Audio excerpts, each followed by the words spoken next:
Hi guys, नवीन ब्लॉगमध्ये तुम्हा सर्वांचं स्वागत आहे. चला तर मग आपण पाहूया आज हे तुमचं कशासाठी आणले. तर आमच्या रुद्राचा आहे ना रिझल्ट लागलेला आहे, तोच मस्त चांगल्या टक्क्याने लागलेला आहे. त्यासाठीच पार्टी म्हणून थम्सअप आणलेलं होतं आणि ते बघा आम्ही प्यायचं काम करत होतो. हे बघा, नंतर आम्ही आमच्या रुद्राला प्यायला दिलंच होतं. हिंदूबाई मॅडम पण उठलेले होते बघा, माऊ तर का वाटायचं काम करत होत्या. त्यानंतर आम्ही ना कुठेतरी गेलेलो होतो, ते गेल्यानंतर सांगते. चला तर मग हिंदू इथं मस्त बसलेली, तिथं पोहोचल्यानंतर आम्ही मस्त बदाम घेतली. त्यानंतर हिंदूचे बाबा येईपर्यंत हिंदू मस्त असं एन्जॉय करत होती. टोपी बिपी सगळं काढून फेकून दिली त्याने, असं मस्त एन्जॉय चाललेला होता तिचा. हे बघा, बाबा भेटल्यानंतर बाबांकडे कशी बघते, लगेच बाबांकडे गेली.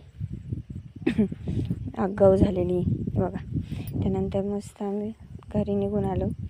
हे बघा, हिंदवीच्या बाबांचं आणि हिंदवीची मस्तीत कुठे संपतच नाही. काय चाललं होतं यांचं त्यांनाच माहिती. मग त्यानंतर आम्ही येताना मस्त असं सूर्य होता आणि इतका आग ओकत होता ना, बापरे प्रमाणच नाही. सूर्य असा होता 6:30चा, तर दिवसभराचं विचारायची सोयीच नाही.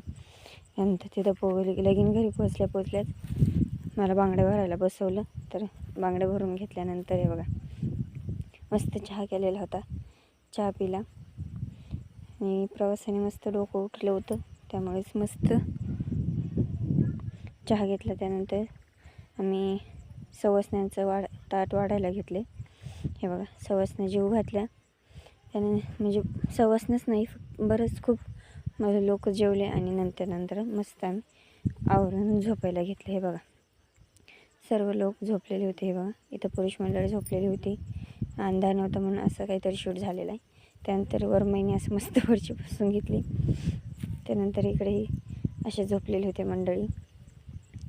काकी होत्या, साक्षी होत्या, मम्मी होती आणि ही श्रुती मॅडमचं तरी बघा अभ्यास करते का चॅटिंग करते काय माहिती.